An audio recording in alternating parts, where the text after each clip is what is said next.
The Śūraṅgama Sutra, Volume 2, Part 59. Manjushri, there is only one true moon. That leaves no room for questioning its existence or non-existence. Therefore, your current contemplating of the seeing and the mundane objects and the many observations that entails are all false thoughts. You cannot transcend existence and non-existence while caught up in them. Only the true essence, the wonderful enlightened bright nature, is beyond pointing out or not pointing out.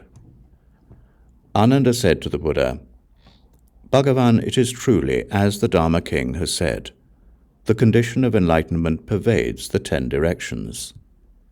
It is clear and eternal, and its nature is neither produced nor extinguished.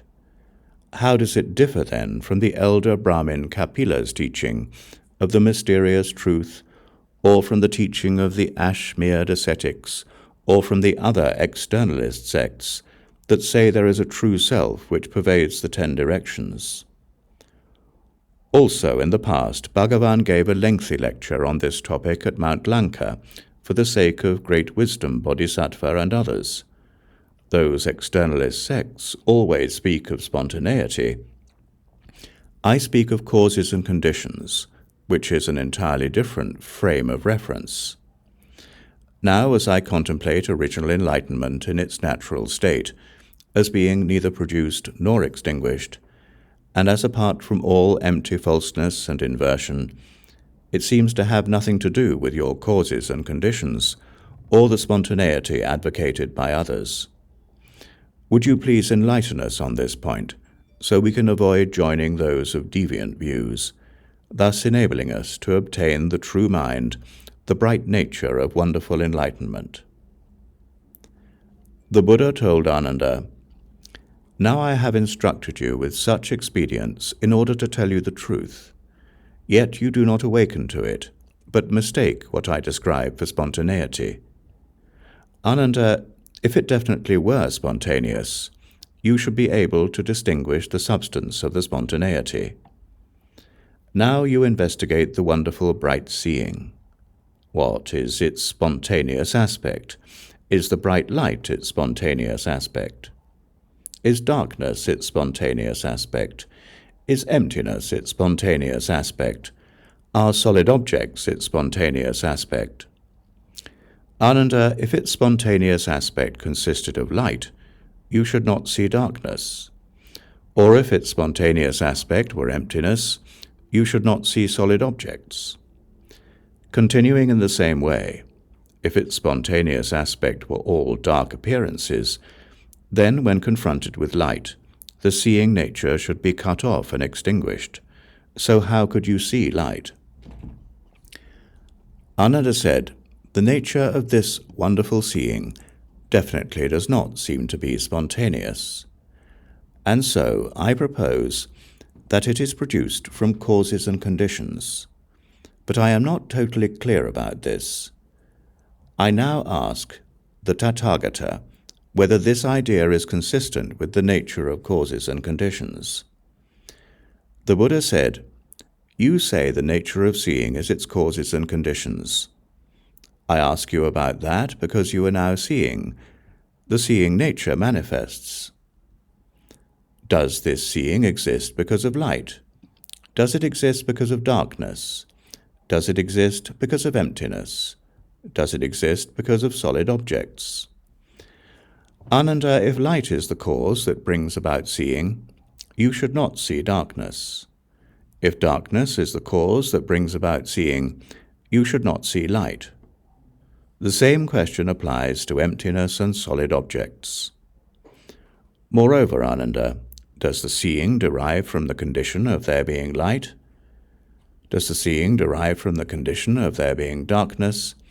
Does the seeing derive from the condition of there being emptiness? Does the seeing derive from the condition of there being solid objects?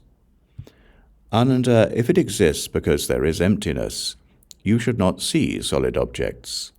If it exists because there are solid objects, you should not see emptiness.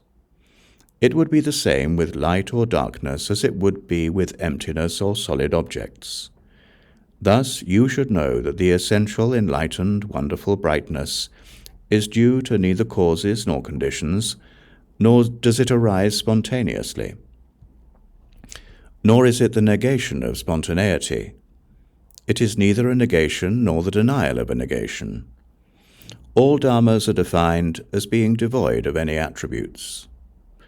Now, in the midst of them, how can you use your mind to make distinctions that are based on clever debate and technical jargon? To do that is like grasping at empty space. You only end up tiring yourself out.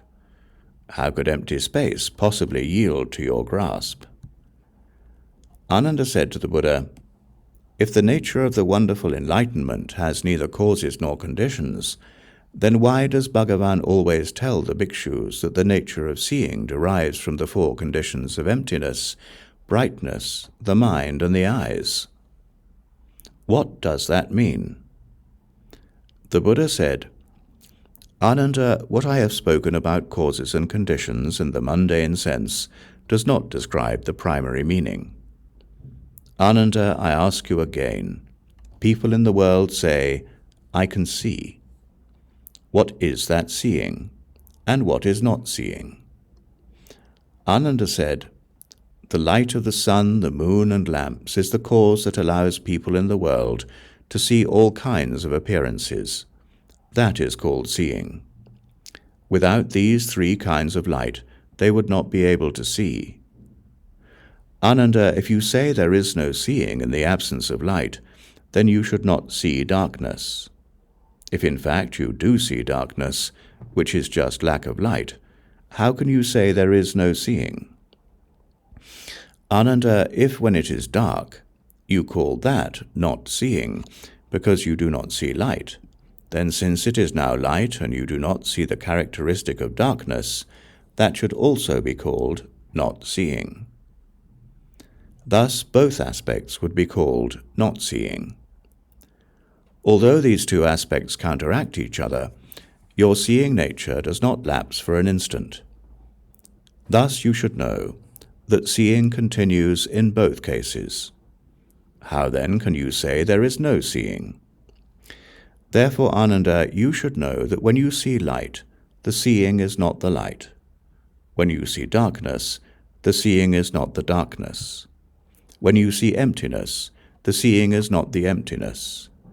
When you see solid objects, the seeing is not the solid objects. And by extension of these four facts, you should also know that when you see your seeing, the seeing is not that seeing.